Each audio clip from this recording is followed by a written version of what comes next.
Hello everyone, तुम्हा सर्वांचे रवी classes या यूट्यूब चॅनलवर सहर्ष स्वागत आहे. आय होप तुम्ही सर्व उत्तमच असाल. आज आपण इयत्ता 10वीमधील सामाजिक व राजकीय चळवळी ह्या पाठातील काही महत्त्वाचे पॉईंट्स बघणार आहोत. सामाजिक व राजकीय चळवळी म्हणजे समाजातील समस्या जसे की अन्याय, असमानता दूर करण्यासाठी किंवा बदल घडवण्यासाठी लोकांचे संघटित प्रयत्न, ज्यात निदर्शने, प्रचार आणि वकिलीचा समावेश असतो, ज्यांचे उद्दिष्ट सामाजिक, राजकीय किंवा आर्थिक सुधारणा घडवणे असते. जसे की भारतीय स्वातंत्र्य चळवळ, दलित चळवळ आणि महिला हक्क चळवळ.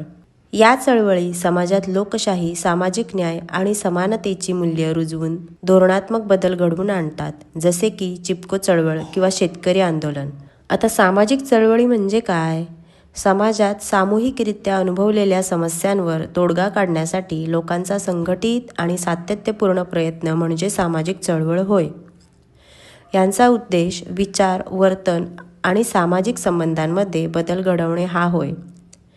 व राजकीय चळवळी म्हणजे समाजातील दुर्बळ घटकांचे हक्क स्थापित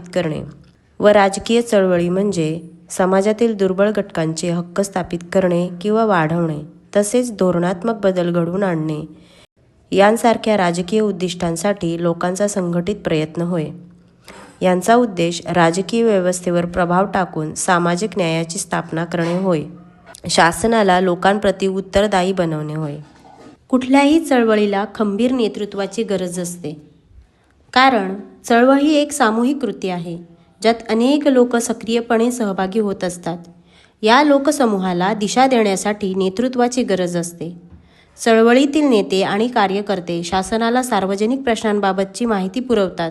नेतृत्वामुळेच चळवळीचा हेतू, कार्यक्रम, आंदोलनात्मक पवित्रा यांविषयी योग्य ते निर्णय घेता येतात व चळवळ क्रियाशील राहते आणि अधिक परिणामकारक होते. म्हणूनच चळवळीला खंबीर नेतृत्वाची गरज असते.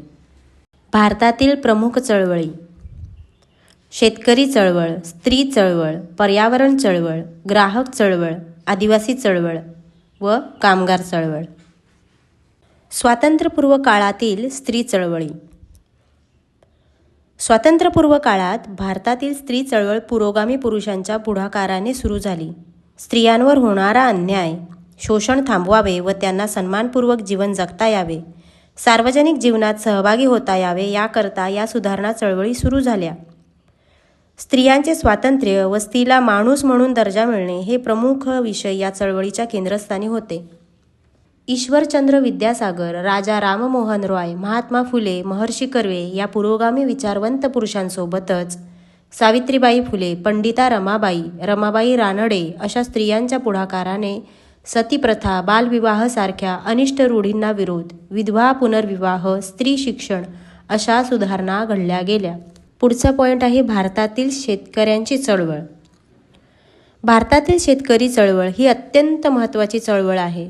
ब्रिटिश राजवटीत सरकारच्या शेतीविरोधी धोरणामुळे शेतकऱ्यांनी संघटित होऊन बारडोली, चंपारण्य, खोतीचा प्रश्न अशा चळवळी उभारल्या. या चळवळी महात्मा फुले, न्यायमूर्ती रानडे व महात्मा गांधी यांच्या विचारांच्या प्रेरणेतून उभ्या राहिल्या. स्वातंत्र्योत्तर काळात कुळ कायदा, कसेल त्याची जमीन इत्यादी शेतीविषयक काही सुधारणांमुळे ही चळवळ संथ झाली होती. मात्र हरित क्रांतीनंतर शेतकरी चळवळ अधिक क्रियाशील व परिणामकारक होऊ लागली. हरित क्रांतीचा हेतू शेतीचे उत्पादन वाढवणे व भारत देश अन्नधान्याबाबत स्वयंपूर्ण बनवणे हा होता. पण त्याचा फायदा गरीब शेतकऱ्यांना न होता उलट शेतकऱ्यांमध्ये गरीब व श्रीमंत असे वर्ग निर्माण झाले. या असंतोषातून आंदोलनाला सुरुवात झाली.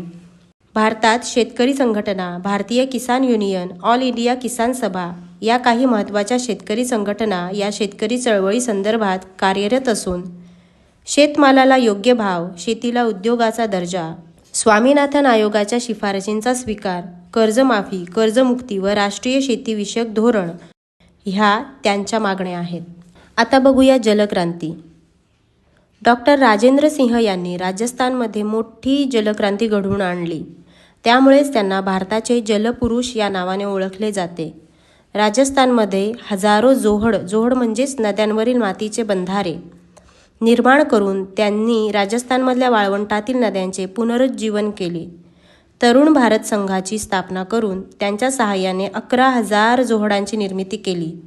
एवढेच नव्हे तर देशभर पदयात्रेच्या माध्यमातून जलसंवर्धन, नद्यांचे पुनरुज्जीवन यांविषयी लोकजागृती मोहीम राबवली. ग्राहक चळवळ. अर्थव्यवस्थेतील व समाजव्यवस्थेतील बदलांचा ग्राहकांवर परिणाम होतो. ग्राहकाला अन्नधान्यातील भेसळ, वस्तूंची वाढीव किंमत, वजनमापातील फसवणूक अशा अनेक समस्यांना सामोरे जावे लागते.